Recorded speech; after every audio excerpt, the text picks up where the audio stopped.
Most welcome everyone to join this session. आज का session इस सीरीज का दूसरा सेशन है जिसको हमने बिहार स्पेशल नाम दिया है, बिहार विशेष। इसमें हम स्पेशली बिहार से रिलेटेड बातें डिस्कस करेंगे, ठीक है, जो बिहार के बहुत सारे स्टेट लेवल पे होने वाले एग्जामों में हेल्प करेगा। और अदर भी स्टेट से बिलोंग करते हैं, अगर सेंट्रल लेवल का तैयारी करते हैं तो भी ये सेशन आपके लिए हेल्पफुल होगा, ठीक है। तो चलिए देखते हैं आज के इंपॉर्टेंट क्वेश्चंस और उसके साथ उनके एक्सप्लेनेशन। तो आज का फर्स्ट क्वेश्चन आपके सामने है, देखिए ध्यान से। Pyrites phosphate and chemicals limited उर्वरक यानी फर्टिलाइज़र जो संयंत्र है बिहार में, वो कहाँ पे स्थित है, बताइए। Pyrites phosphate and chemicals limited, PPCL बोलते हैं उसको, ठीक है। तो ये संयंत्र बिहार में कहाँ पे है? पंडौल में, मोकामा में, रीगा में, अमझोर में। इसका सही जवाब क्या होगा? इसका सही जवाब होगा ऑप्शन नंबर डी। कहाँ पे? अमझोर में, ठीक है। अमझोर कहाँ पे है? अगर क्वेश्चन बने कि अमझोर किस डिस्ट्रिक्ट में है, तो ये है रोहतास डिस्ट्रिक्ट में, रोहतास डिस्ट्रिक्ट में, ठीक है। चलिए अगला क्वेश्चन देखते हैं। जूट उत्पादन की दृष्टि से बिहार का कौन सा स्थान है? तीसरा, चौथा, 11वां, दूसरा। तो जूट उत्पादन की दृष्टि से बिहार का कौन सा स्थान है, बताइए। इसका सही जवाब है ऑप्शन नंबर डी, यानी कि दूसरा स्थान, ठीक है।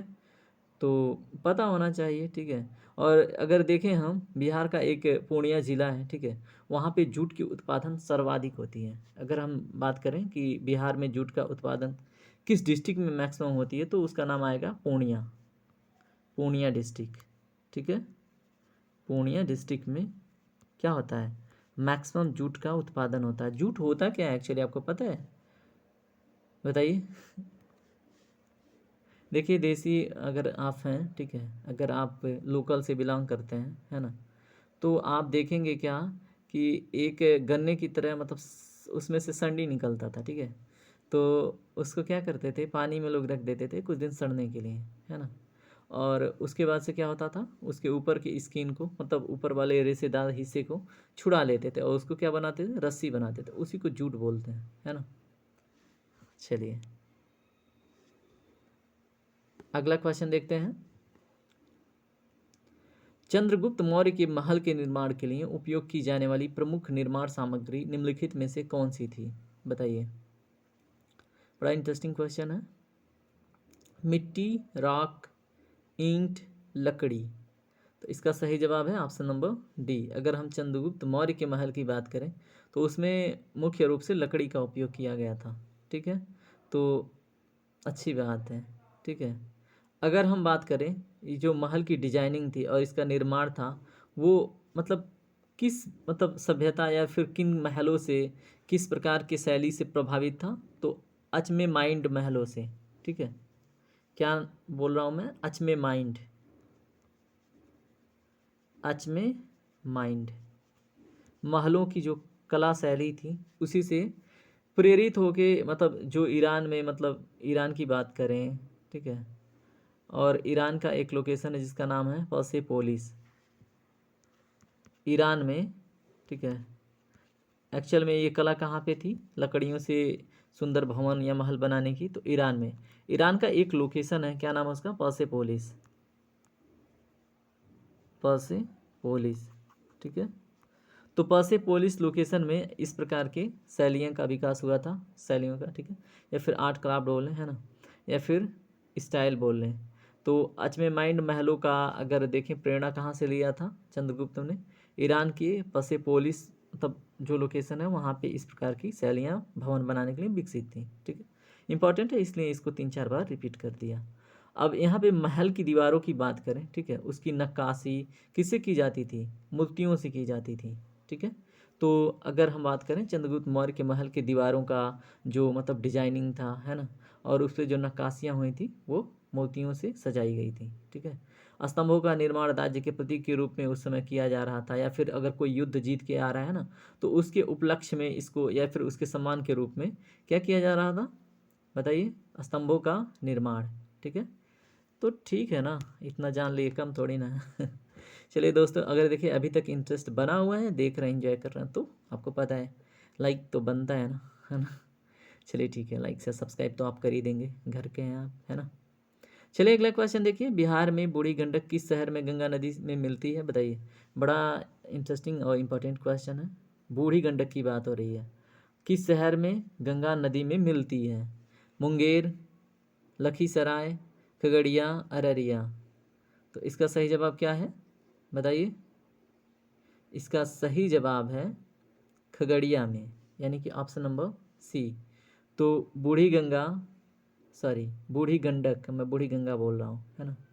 तो बूढ़ी गंडक कहाँ पे मिलती है? खगड़िया में, ठीक है। गंडक नदी कहाँ पे है गंगा में कहाँ से मिलती है? और अगर वैदिक एरा में जाते हैं तो गंडक नदी तक ही उधर के लोग आ पाए थे, गंडक नदी को पार नहीं किया था। सॉरी, गंडक नहीं थी एक्चुअली, वो हिंडन थी, मैं बाई मिस्टेक कर रहा था। तो हिंडन थी, सॉरी, वेदा में हिंडन थी, और ये गंडक आपकी बिहार में है ना। गंडक और बूढ़ी गंडक, है ना। तो खगड़िया में मिलती है किससे? गंगा से, ठीक है। कहाँ से निकलती है, ठीक है। तो अगर ऐसा क्वेश्चन बने तो जो सोमेश्वर की पहाड़ियाँ हैं, कहाँ पे? पश्चिमी चंपारण में, है ना। तो वहीं से निकलती हैं बूढ़ी गंडक, ठीक है। अभी हमने देखा था फर्स्ट सेशन में, तो बूढ़ी गंडक कहाँ से निकलती है? सोमेश्वर की पहाड़ियों से, ठीक है। और ये गंडक नदी के पैरेलल बहती है, ठीक है। और जो लोकेशन है खगड़िया, यहाँ पे आके किससे मिल जाती है? गंगा से, ठीक है।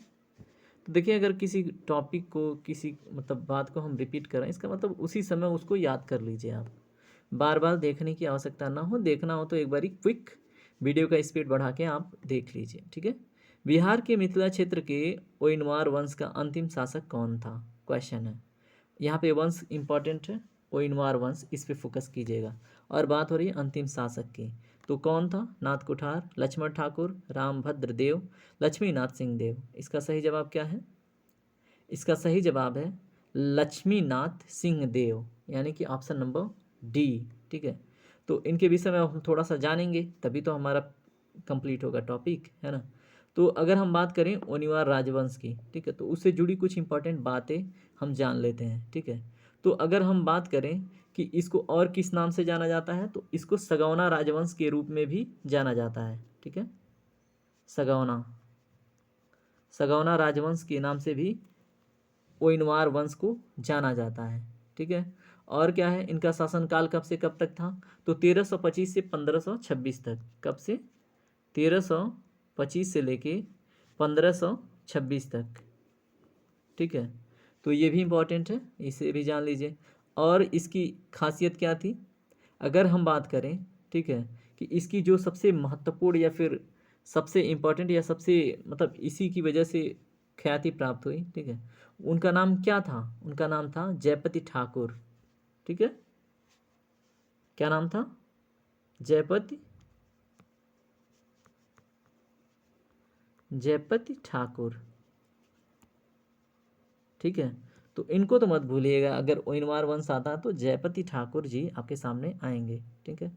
अगर हम बात करें नाथ ठाकुर को, ठीक है, तो वो उनको मतलब इस मतलब जो ओइनवार वंश है इसके संस्थापक के रूप में जाना जाता था। लेकिन फेमस व्यक्ति कौन थे? सबसे ख्याति प्राप्त करने वाले व्यक्ति जयपत ठाकुर थे, ठीक है।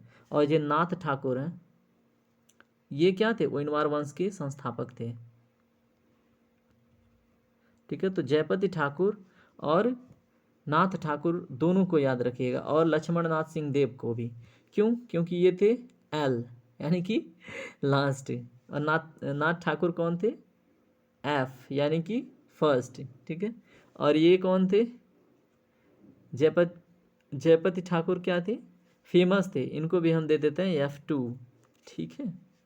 ये सिर्फ याद करने के लिए कि आप बात करते करते याद कर लें, इसलिए ये सारी चुट्टी पुट्टी बातें थी, ठीक है।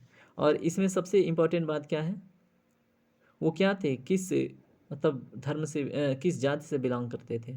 तो एक्चुअली वो मैथिली ब्राह्मण थे। क्या थे? क्वेश्चन बनता है ये, ठीक है, कास्टिज्म मैं नहीं कर रहा हूँ, लेकिन ये क्वेश्चन बनता है। तो ये सुरतिया मैथिली ब्राह्मण थे, ठीक है। तो यहाँ से अगर क्वेश्चन ऐसे बनता है तो आपसे तो नहीं छूटना चाहिए, है ना। हमको क्या करना, हमको तो क्वेश्चन सॉल्व करना है ना। तो सुरतिया मैथिली ब्राह्मण ये थे जो ओइनवार वंश का चल रहा था अपना 1325 से 1526 तक, ठीक है। 1526 में एक शासन एंट्री लेता है, ठीक है। मैं पूछूंगा कभी तो बताइएगा, ठीक है, जब मैं डबल हिस्ट्री पढ़ाऊंगा तो। देखिए क्वेश्चन नंबर 16, देखिए इस सेशन का 6वां क्वेश्चन। औरंगजेब ने अपने पोते राजकुमार अजीम को किस वर्ष बिहार का सूबेदार नियुक्त किया था, बताइए। सबसे बड़ी बात इसमें क्वेश्चन में भी एक क्वेश्चन, अगर कहीं क्वेश्चन पूछ लिया औरंगजेब का पोता कौन था, तो कौन था, राजकुमार अजीम, ठीक है। और इसको किस वर्ष बिहार का सूबेदार नियुक्त किया गया, यानी कि ऐसे भी क्वेश्चन पूछ सकता है ना कि औरंगजेब के द्वारा अपने किस किस पोते को सूबेदार के रूप में नियुक्त किया गया था, ठीक है। या फिर क्वेश्चन बन सकता है इसी क्वेश्चन से औरंगजेब ने अपने राजकुमार अजीम को किस पोस्ट पे नियुक्त किया था, तो सूबेदार। देखिए क्वेश्चन में भी 3 क्वेश्चन बन रहे हैं, ठीक है, तो ध्यान से। तो बताइए, ए है 1665 ईस्वी में, बी है 1695 ईस्वी में, सी है 1700 ईस्वी में, डी है 1702 ईस्वी में। इसका सही जवाब क्या होगा, इसका सही जवाब होगा ऑप्शन नंबर डी, 1702 ईस्वी में, ठीक है। अब हम थोड़ा सा इसके विषय में जिक्र करेंगे, ठीक है। अगर हम बात करें राजकुमार अजीम उस शान बहादुर का, ठीक है, वो किसके मतलब प्रथम पुत्र थे, जो राजकुमार अजीम थे, ठीक है। इनका पूरा नाम क्या था, राजकुमार अजीम उस शान बहादुर, ठीक है।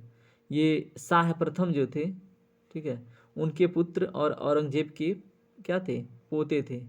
तो शाह प्रथम को याद रखिएगा, शाह यहाँ पे फर्स्ट मैं लिख दे रहा हूँ, इसका मतलब है शाह प्रथम, ठीक है। इसके पोते कौन थे, शाह प्रथम के पोते नहीं, इनके पुत्र थे कौन, राजकुमार अजीम शान बहादुर, ठीक है।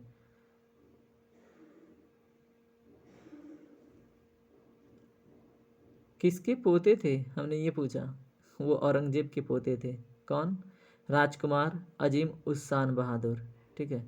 उन्हें 1702 में बिहार का सूबेदार किन्होंने बनाया था, औरंगजेब ने, ठीक है। 1703 में क्या हुआ बताइए, इन्होंने अपनी राजधानी को, ठीक है, जो राजमहल था इनका, ठीक है, तो उसको कहाँ पे शिफ्ट कर दिया इन्होंने, पाटलिपुत्र में। 1703 में अगर बात करें औरंगजेब ने, ठीक है, अपने जो मतलब वहाँ का क्या था कैपिटल अपने राजमहल का, तो 1703 में कहाँ पे शिफ्ट कर दिया, पाटलिपुत्र में, ठीक है। तो ऐसे ही सीखते चलेंगे और क्या, ऐसे ही हम धीरे धीरे पहुँच जाएंगे, है ना। एक क्वेश्चन में देखिए आपके एटलीस्ट 4-5 क्वेश्चन कवर हो रहे हैं, है ना। और इनसे जुड़ी एक महत्वपूर्ण बात अगर हम देखें, ठीक है, इन्होंने बाद में पाटलिपुत्र का नाम बदलकर क्या कर दिया था, अजीमाबाद। पाटलिपुत्र का नाम इन्होंने बदलकर क्या किया था, अजीमाबाद। तो एक बारी पाटलिपुत्र से पटना बना और अजीमाबाद भी बना था। तो यही सब चलता आ रहा है ना। इसको हम यहाँ से स्टार्ट करते हैं, अ जी मा बाद, ठीक है। ये सिर्फ याद करने के लिए इतना ब्रेक लिया, ठीक है। तो किसने रखा था 1703 में, बताइए। अगर 1702 में ये सूबेदार बन गए, कौन, राजकुमार अजीम शान बहादुर, तो 1703 में किसका कार्यकाल था और किसने चेंज किया, क्या नाम रखा, सब बताइए आप, ठीक है। चलिए अगला क्वेश्चन देखिए, किस राजवंश के दौरान बिहार राज्य का नाम बिहार रखा गया, सबसे इंपॉर्टेंट क्वेश्चन, इस सेशन का सबसे इंपॉर्टेंट क्वेश्चन, बताइए। तुगलक राजवंश, खिलजी राजवंश, तुर्की राजवंश, मुगल राजवंश। तो इसका सही ऑप्शन नंबर सी, तुर्की राजवंश के दौरान बिहार राज्य मतलब बिहार पड़ा इसका नाम, ठीक है। बिहार शब्द की उत्पत्ति कैसे होती है, बौद्ध विहार से। बौद्ध विहार का तात्पर्य ये है कि एक प्रकार से एक क्या होता है, रेक्टनल मतलब एक आयताकार, एक प्रकार से रहने के लिए क्या बागवानी टाइप का लोकेशन बनता था, ठीक है। और वहाँ पे लोग मठाधिकारी जैसे जो बौद्ध धर्म को मानते थे, वो लोग आके वहाँ पे स्टे करते थे, मतलब ऐसी बहुत सारी संरचनाएं बनने लगी थी, ठीक है। कहाँ पे, बिहार क्षेत्र में, ठीक है। तो इसने उसका नाम बिहार, उसको बौद्ध बिहार कहा जाता था और इसकी उत्पत्ति यहीं से हुई है, ठीक है। बिहार शब्द की उत्पत्ति बौद्ध बिहार से ही हुआ है, ठीक है। अगर हम बात करें कि मतलब क्या एक मतलब ऐसे बौद्ध विहार था या फिर बहुत सारे थे, तो अगर हम बात करें 12वीं शताब्दी के शुरुआती में मुगलों ने बहुत सारे मतलब ऐसे जो बौद्ध विहार थे, है ना, तो ऐसी चीज़ें उन्होंने करी थी, उनका घूमना, फिर उन्हें तोड़ना, ऐसी चीज़ें बहुत करी थी, ठीक है।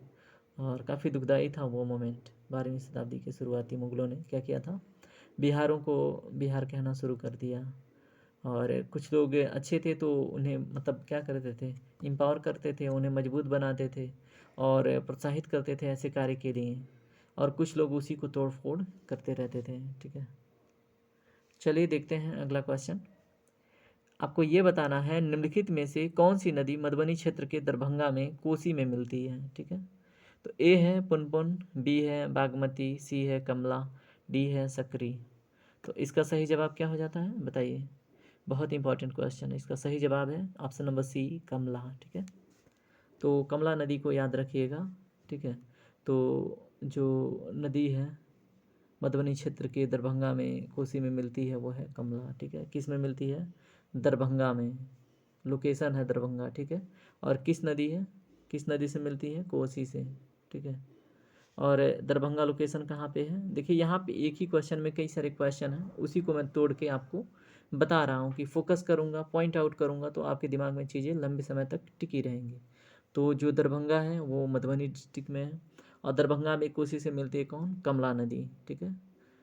तो ठीक है, इसके विषय में थोड़ा सा अगर हम जानना चाहें तो ये कहाँ से निकलती है कमला नदी, ठीक है। तो कमला नदी हिमालय का एक महाभारत श्रेणी है ना, वहाँ से निकलती है। कहाँ से, हिमालय के, यहाँ पे हिमालय लिख दिया, ठीक है, हिमालय के एक महाभारत श्रेणी से, ठीक है, महाभारत श्रेणी से निकलती है कौन सी नदी बताइए, कमला नदी, ठीक है। चलिए हमने काफ़ी इंटरेस्टिंग तरीके से इसको कंप्लीट किया है, ठीक है। अगर हम इसकी सहायक नदियों के बारे में बात करें तो कमला नदी की सहायक नदियाँ कौन कौन सी हैं उन्हें देखें। तो सोनी है, क्या नाम है, सोनी, है ना, सोनम गुप्ता बेवफाई, तो सोनी है एक है धोरी और एक है बालन, ठीक है। तो सोनी है, धोरी है और एक बालन है, ये कमला नदी की क्या है, सहायक नदियां हैं, तो पता होना चाहिए, ठीक है। चलिए अगला क्वेश्चन देखते हैं। किस वर्ष में बिहार ने ओरेकल ई गवर्नेंस उत्कृष्ट पुरस्कार जीता था, ठीक है। देखिए ये बड़े स्तर का क्वेश्चन हो सकता है ना। ओरेकल ई गवर्नेंस उत्कृष्ट पुरस्कार 2006 में, 2010 में, 2017 में, 2019 में। तो इसका सही जवाब क्या है, 2006 में, ठीक है। तो बिहार ने ओरेकल ई गवर्नेंस उत्कृष्ट पुरस्कार जीता था, ठीक है। तो इसको क्यों मिला था बताइए। राजस्व उपज को ये अनुकूलित करने के लिए एक वैट सूचना कंप्यूटरीकरण का मतलब इसने क्या किया था, बढ़ावा दिया था, ठीक है। और इसलिए इसको ओरेकल ई गवर्नेंस उत्कृष्ट पुरस्कार से सम्मानित किया गया था, ठीक है। राजस्व उपज यानी कि रेवेन्यू जनरेट करने के लिए एक अनुकूलित, ठीक है, जैसे जो रेवेन्यू जनरेट होता है उसको एक क्या सिस्टमेटिक या अनुकूलित करने के लिए, ठीक है, एक वैट सूचना जिसको इसने क्या किया था, कंप्यूटराइज्ड किया था, ठीक है। इसलिए इसको ओरेकल ई गवर्नेंस उत्कृष्ट पुरस्कार से सम्मानित किया गया था, ठीक है। चलिए अगला क्वेश्चन देखिए। बिहार को स्कोर परियोजना के लिए वर्ष 2007 से 2008 के लिए प्रतिष्ठित लोक प्रशासन में उत्कृष्टता के लिए प्रधानमंत्री राष्ट्रीय पुरस्कार से सम्मानित किया गया था। स्कोर का फुल फॉर्म बताना है क्या है। ए है सेबी शिकायत निवारण प्रणाली प्रणाली, बी है कंप्यूटरीकृत पंजीकरण के लिए प्रणाली, सी है सामरिक निर्माण प्रतिनिधि शिक्षा का आयोजन, डी है सेवानिवृत्त अधिकारियों के वरिष्ठ कोर। तो बताइए क्या है, इसका सही जवाब है ऑप्शन नंबर बी, क्या है, कंप्यूटरीकृत पंजीकरण के लिए प्रणाली, ठीक है। क्या है, कंप्यूटरीकृत पंजीकरण के लिए प्रणाली। तो ठीक है,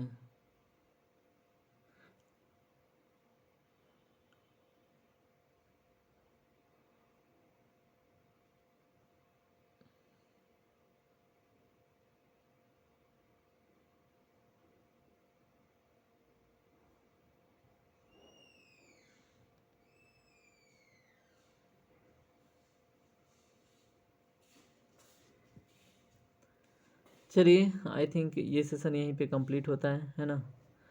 अगर सेशन पसंद आए तो सेशन को लाइक शेयर सब्सक्राइब कर दिया कीजिए।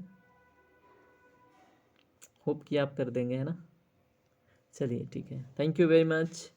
अगर वीडियो पसंद आ रहा है तो आप अपना भाई सर जो कुछ भी मान के आप हमसे जुड़े रहिए, बने रहिए और देखते रहिए जीएस फोकस के ये जो इम्पोर्टेंट सेशन है, ये MCQ हैं, वे ऑफ स्टाइल या फिर स्टाइल ऑफ टीचिंग।